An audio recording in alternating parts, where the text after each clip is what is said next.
es el momento de darle la bienvenida, los buenos días al ministro de Salud, Rafael Sánchez Cárdenas. Lo vamos a saludar con un cafecito esta mañana. Qué mejor manera de hacerlo. Así que muy buenos días, bienvenido al día. Muchísimas gracias. Bienvenido. Un gran placer para mí estar con ustedes. Bueno, gracias. Como siempre. Doctor, usted está estrenándose en este cargo, porque lo que tiene son semanas ocupando esta posición, y ya ha tenido la oportunidad de, como ministro, hacer recorridos, darle seguimiento al sistema de salud y a las tareas pendientes de la anterior ministra de Salud. En términos generales, quisiera que empezáramos por ahí. ¿Cuál es su evaluación de cómo está ahora, en este momento, el sistema de salud en la República Dominicana y hacia dónde apunta su gestión de manera específica? Bueno, para hablar del Sistema Nacional de Salud, debe entenderse todos los componentes que están envueltos en él. Habitualmente se piensa en hospitales, pero resulta que el sistema de salud tiene muchísimos componentes más, como son la parte de regulación que encabeza el ministerio, y por otro lado está Promesecal, está SENASA, está la CISARRIL, que todos son componentes del sistema de salud, que intervienen en diversos elementos. Si vemos lo que habitualmente se le presta atención en términos de los hospitales, que es habitualmente objeto de preocupación, sobre todo por las intervenciones que se están haciendo en los hospitales, yo diría, lo que he podido ver, que vamos en camino de una renovación de la infraestructura de hospitales, sin lugar a dudas.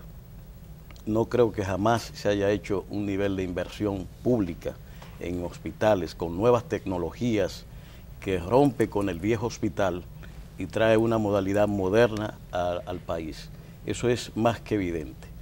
Elementos acompañantes, yo le pudiera decir, que son de mucha importancia, y quizás esto tenga que ver con los indicadores de salud que habitualmente manejamos, es el tema de recursos humanos y sobre todo en el campo de la salud materno-infantil, que es tan dolorosa para nosotros, el apego a las normativas que establecen los protocolos y las guías en seguimiento. Esto es muy importante para entender estos indicadores que tenemos en el país. En ese campo se ha avanzado enormemente. Los protocolos están hechos, seguimos elaborando nuevos protocolos de guía, incluso ya los hospitales están disponiendo de plataformas donde el médico puede inmediatamente en su celular acudir y ver cuál es la indicación del protocolo que tiene que seguir en el manejo de los casos.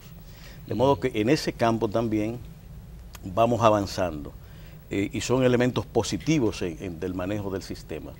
En términos de la inclusión en la seguridad social, más del 75-76% ya está incluida en la seguridad social, tanto en cualquiera de las modalidades de la inclusión, lo cual también es un cambio importante que el país necesita, porque una parte, digamos, de la revolución del sistema que debe suceder es justamente la universalización de la seguridad social, sea esta subsidiada o no, porque esto va a permitir un sistema de financiamiento de los hospitales y los centros ya de una forma más transparente, más segura y que permitiría aplicar mecanismos como el expediente único del paciente, que es clave, donde en la movilidad que pueda hacer un ciudadano de un lugar a otro pueda acudir, porque existe el expediente único en un sistema computarizado, donde con la tarjeta de la Seguridad Social el médico que va a atender tenga los antecedentes. Usted ha hablado de distintos temas, quizás podemos ir por parte para ir profundizando. Y yo quisiera comenzar con el primero de los que usted señaló, que es el tema de la infraestructura hospitalaria y de todos los cambios, renovaciones, readecuaciones que se han estado haciendo, que una de las críticas que ha recibido el gobierno dominicano es haber comenzado la remodelación de 56 hospitales al mismo tiempo, y la preocupación sigue siendo ¿cuándo el país ya definitivamente va a disponer de una infraestructura renovada, cambiada a nivel hospitalario? Mire, siempre el gobierno en sus autoridades ha reconocido que probablemente haya sido un error el abordaje simultáneo de tantos hospitales. Pero ya en este momento están faltando unos 20 y tantos hospitales pendientes de concluir ese proceso. Ese número lo vengo oyendo yo en los últimos 2 años. Faltan 20 y pico, faltan 20. No va. ¿Cuándo? No, lo que pasa es que, por ejemplo, se han dado situaciones, una de ellas, de la que más se señala, es el Cabral Ibáez de Santiago, que empieza la remodelación, pero hubo que hacer un ajuste por razones sísmicas. Santiago es una zona potencialmente muy peligrosa en materia sísmica. Entonces se hizo una revisión y eso ha retardado el proceso. Claro, es que había una recomendación de que no se remodelara el hospital, sino de que se reconstruyera, porque se está construyendo sobre una falla y las autoridades lo sabían. Pero entonces se ha hecho los reforzamientos antisísmicos y eso ha retardado un poco. Pero de todas maneras, fíjese, cada día se están inaugurando hospitales o unidades de atención primarias que son parte del sistema. Probablemente una de las necesidades más importantes y apremiantes que tiene el sistema es el primer nivel, con las unidades de atención primaria, porque su desarrollo va a facilitar el abaratamiento del sistema, va a acercar el equipo de salud a la población. Y eso va caminando lentamente, pero es algo que ustedes saben que ha tenido sus inconvenientes por luchas de intereses entre diferentes sectores y ha limitado su implementación. El gobierno está decidido a su implementación y ya vamos en camino precisamente de ese desarrollo de la atención primaria y del primer nivel, que es clave, como decía. Los costos de un sistema en ninguna parte del mundo se pueden sostener los sistemas cuando el ciudadano acude a segundo o tercer nivel buscando atención. Aquí tenemos una cultura de ir inmediatamente a los especialistas y eso en ninguna parte es sostenible. Tenemos una cultura, lógicamente, por la visión de curación y hospitalización y medicación que ha predominado en el país. Todo el plan de reforma que está planteado en las normas va justamente en la dirección de favorecer el primer nivel y la atención primaria, que son formas de prevención y de promoción de la salud. En esa labor de prevención y promoción está precisamente uno de los grandes valores del costo que tiene el sistema, junto con que el equipo de la atención del primer nivel es menos costoso. Ahora, doctor, usted habla precisamente de la necesidad de una atención integral. En un país que dice cada vez son más los integrados a la seguridad social, pero esa seguridad social en muchas ocasiones existe prácticamente en los papeles, en la medida en que esos mismos intereses que usted acaba de mencionar, digamos que secuestran el sistema. Se quieren ampliar servicios y el sector económico que maneja las ARS todo lo bloquea. Toda resolución la impugna. Tenemos pacientes con una mayor cobertura en medicamentos, 8,000 pesos por año. Usted y yo y todos los que nos están escuchando sabemos que eso no es suficiente, que en una sola receta se van los 8,000. Pero por lo general, todo lo que te indican no está en el catálogo, porque por H o por R encuentran como decirte que no, que eso no está. Entonces, yo quisiera que usted nos diga, ¿en qué va el proceso de modificación de la Ley de Seguridad Social que implique una real ampliación de los servicios para los pacientes y para los ciudadanos dominicanos? Mire, eso usted lo tiene que ver en varios elementos. Nosotros acabamos de publicar el catálogo de medicamentos esenciales, que incluye 789 nuevos productos, que son incluidos bajo la cobertura de la seguridad social también, desde el cuadro básico. Ahora bien, la modificación de la ley, yo comparto con toda la ciudadanía y los sectores la necesidad de ir regulando cada vez más. La seguridad social, mal que bien, con los muchos baches que tiene, ha sido un avance para la prestación de servicios en la República Dominicana, que tiene muchas modalidades. Para las ARS se ha cuestionado el nivel de ingreso y de beneficio que está teniendo en un sistema donde no debiera tener ese margen tan grande. Sin embargo, poco a poco se ha ido regulando estos beneficios y transfiriéndolo a la población. Se dan elementos, por ejemplo, sobre todo en el subsidiado, del paciente que llega al hospital, tiene una tarjeta SENASA subsidiada, pero no la saca y la presenta al hospital para que el hospital pueda hacer el cobro a la seguridad social. Entonces, estos son elementos también culturales que hay que tomar en cuenta en el desarrollo del sistema. Yo creo que hay varios puntos claves en los cuales hay que modificar la seguridad social. ¿Cuáles son? Uno de ellos, por ejemplo, el sistema de vetos. Yo creo que el Consejo Nacional de la Seguridad. Exactamente, o sea, yo creo que ese es un elemento que hay que considerar a futuro, su renovación, su cambio, de manera que el flujo del sistema pueda tener una operación en favor de la universalidad de la sociedad. ¿Qué otros elementos? Hay elementos como, por ejemplo, el empuje al que lo ha dicho el director de CISARIL del tema de atención primaria, que se ha mencionado recientemente, que si usted se fija en la estructura, precisamente son los elementos claves que estoy diciendo. Sí. Entonces, todo eso, este conjunto de modificaciones infraestructurales, de capacitaciones a médicos, de mejora de los ingresos de los médicos y enfermeras, de el cambio en la seguridad social, de la implementación de la atención primaria a todos los niveles, yo creo que esto es el factor clave que nosotros tenemos que integrar. Eso, desde luego, en el Ministerio estamos en este momento al margen de esos elementos estructurales, trabajando tres elementos claves que he visto desde que he llegado allá. Primero, que el plan decenal ya vence este año. Entonces, allí está todo el conjunto de políticas que se deben desarrollar a 10 años. Nosotros estamos justamente concluyendo esa evaluación para iniciar el nuevo plan decenal que debemos traer, que debe hacerse sobre la base de la nueva situación de salud que tiene el país. Mucha gente vive, y hoy leía en la prensa elementos en ese sentido, que hablan de colapsos y cosas por el estilo. Yo creo que ese radicalismo que se está usando, cuando desde mi punto de vista lo que veo es una salud que va cada día mejorando más. Y es tanto así que el cuadro epidemiológico de este país cambió por mucho. Nosotros no tenemos aquí el cuadro epidemiológico de cuando yo me hice médico, donde la gastroenteritis, las infecciones respiratorias, el cuasiocor, señores, ustedes no recuerdan el niño Panzú que había por todos lados lleno de lombrices, que era paradigmático en las salas de los hospitales. Eso no existe.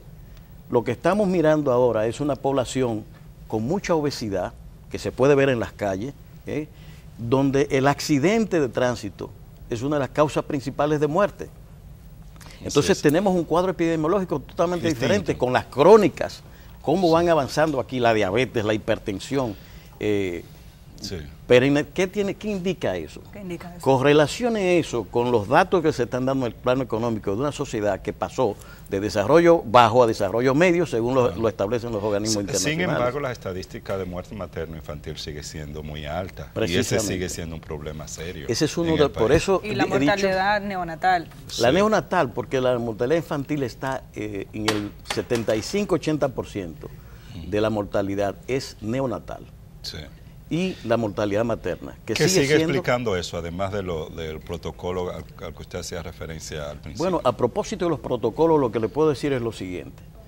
La OPS hizo unos estudios sobre la aplicación o no en los hospitales de los protocolos. ¿Qué resultados tienen? Que aquellos hospitales y clínicas que han aumentado, tienen una tasa alta de aplicación de los protocolos, la mortalidad baja, pero enormemente. Y aquellos que son menos del 40% está aplicando los protocolos. Pero menos del 40% está... ¿Y por qué se da esa situación? ¿Y de quién depende que se aplique? Por la cultura en el ejercicio médico y de atención. Entonces, ¿qué pasa? ¿En qué estamos centrados? ¿En cuánto está la cifra de mortalidad neonatal en este momento en el país? La mortalidad materna está en 104 ahora mismo. Y la neonatal... en general anda en 25, 24, 25. ¿Por cada? Por cada 1000 nacidos. Por cada 1000 nacidos vivos. Nosotros tuvimos en el 2016 90 la tasa de mortalidad materna y volvimos a subir. ¿Y a qué se debe eso? Yo pienso que son varias las causas. Yo creo que esta falta de aplicación de protocolos es muy importante. Y le pongo un ejemplo. ¿Cómo explicar que el Marcelino Vélez, tengan una tasa prácticamente cero de mortalidad, porque su tasa de aplicación y de los protocolos está sobre el 90%. Pero ¿de quién es la responsabilidad de que se apliquen los protocolos de manera adecuada, identificar dónde están los fallos? Es del personal médico. Acabamos de ver lo que ocurrió en el sur, por ejemplo, en ese hospital del sur, donde murieron varios niños en cuestión en menos de una semana. Sí. Lo que provocó el traslado de las autoridades de salud. En ese momento todavía no era usted el ministro. Y estamos viendo cifras que salen de un momento a otro a un hospital, una cantidad de muertes neonatales de manera repentina. Entonces, alguien tiene que tener la responsabilidad de lo que está ocurriendo y de darle seguimiento para que los protocolos se apliquen. ¿A quién es que está fallando? Bueno, el fallo yo diría que porque la educación médica, cuando usted viene, se supone que viene con las competencias. Se supone que tiene las competencias. Usted tiene los protocolos a mano, pero usted no aplica los protocolos, porque los médicos saben que tienen los protocolos. Eso está definido. Eso está definido, está escrito, está ya en plataforma. Sí. Bien. Entonces hay un tema que es, yo diría, la cultura de hacer las cosas de una forma. El hábito. El hábito. Que muchos establecimientos todavía, o la mayoría de los establecimientos, los médicos no se están acomodando al tema del uso de protocolos para el manejo, lo que va a reducir. Ahora, hay algunos centros donde todavía ha faltado, como en ese caso, se vio que habían infecciones y otros elementos más acompañantes, que no vamos a ocultar. Hay algunos centros que tienen todavía preservan. Pero el Colegio Médico Dominicano habla de falta de equipos en algunos centros. Algunos centros puede que falte un equipo, pero en general, fíjese, en general, la mayoría de los centros cada vez más están más equipados y con mejor tecnología. Los nuevos centros que están quedando acá son mejores que cualquier clínica. Ayer inaugurábamos en Villa Liberación un centro de diagnóstico y hay que ir a ver. Cuando aquí se disponía a nivel público, de centros de esta naturaleza, no existían. No existían. ¿Y el personal médico? Tenemos la cantidad de personal adecuado. En el caso del sur, volvemos a ese caso, se determinó que las rotaciones no estaban funcionando de manera adecuada, los especialistas, aunque estaban nombrados, no iban, o no había lo suficientes para rotar las 24 horas y las enfermeras eran que tenían que tomar acción en situaciones críticas. Entonces, el Colegio Médico dice que de una cantidad importante de médicos que resultaron jubilados en base a los acuerdos, la mayoría no han sido repuestos, o sea, esos espacios no han sido ocupados en los hospitales. ¿Tenemos el personal adecuado en todos nuestros hospitales en el país o falta gente? Mire, faltan especialistas en muchas áreas, pero la realidad es la siguiente. Y pongamos en los hospitales de la ciudad, ¿quién es el que recibe los pacientes en los hospitales cuando usted va? No son los especialistas. Habitualmente la línea viene desde pasantes, médicos ayudantes y en aquellos hospitales docentes el R1. Por eso ahora con la OPS estamos haciendo un proceso de inducción a los R1 porque la participación de ellos en el manejo que se hace de los pacientes cuando entran al hospital tienen una participación elevadísima. Y habitualmente muchos de los especialistas están durmiendo en su casa. Y entonces pasa al R2, R3, R4, que son los que van resolviendo los problemas. Pero recordemos lo siguiente, son médicos en formación. Y que eso tiene entonces, que variar. Necesita, y se ha estado exigiendo para que los especialistas estén allí en su centro de atención de manera permanente.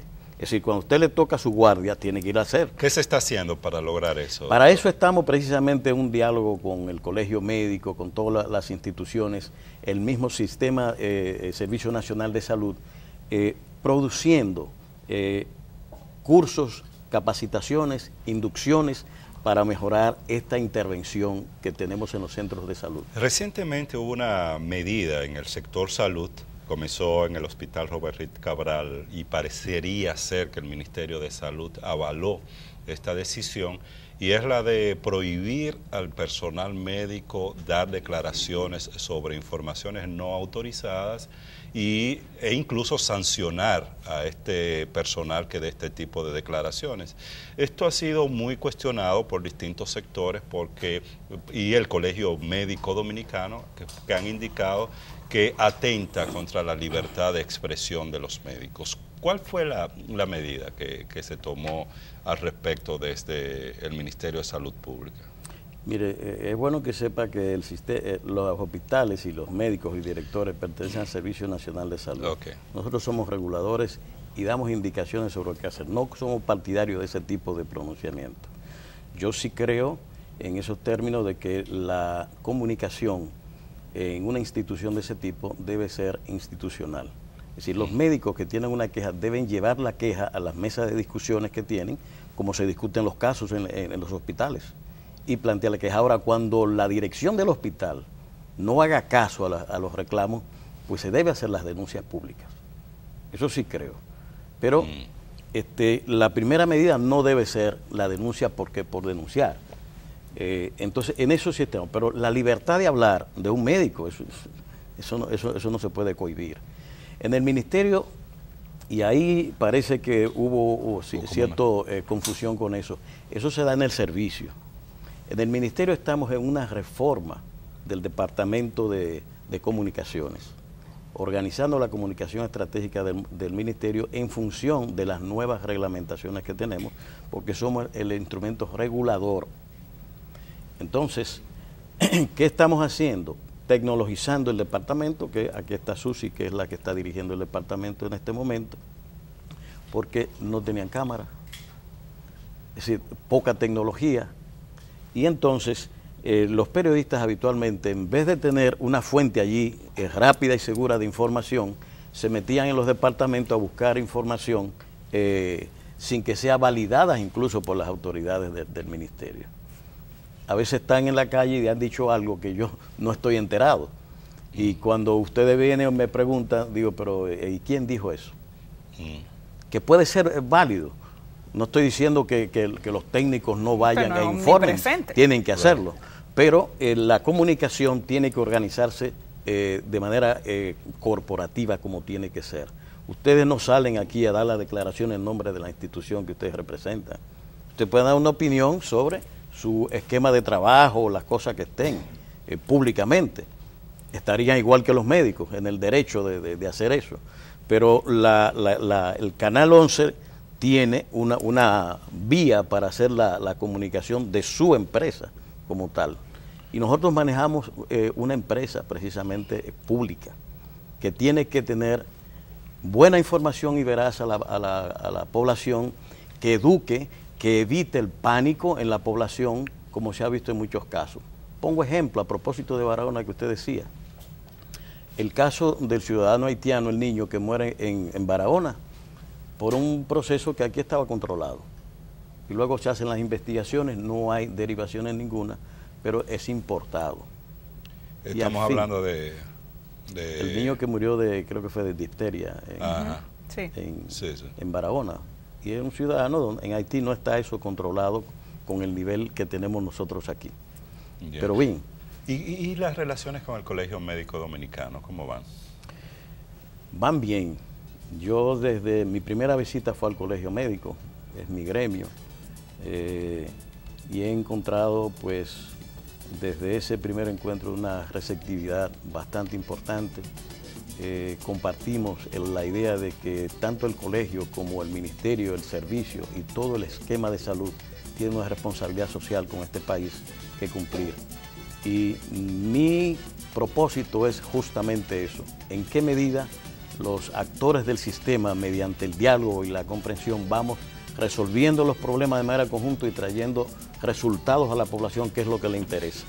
Bueno, pues queremos agradecer la presencia aquí del doctor Rafael Sánchez Cárdenas, que es el ministro de Salud, que esta sea la primera de muchas visitas a este espacio. Bueno, estoy a su disposición cuantas veces ustedes lo quieran. Muchísimas gracias. Gracias a ustedes por acompañarnos esta mañana. Nos encontramos de nuevo mañana aquí a las 6 por Telesistema Canal 11.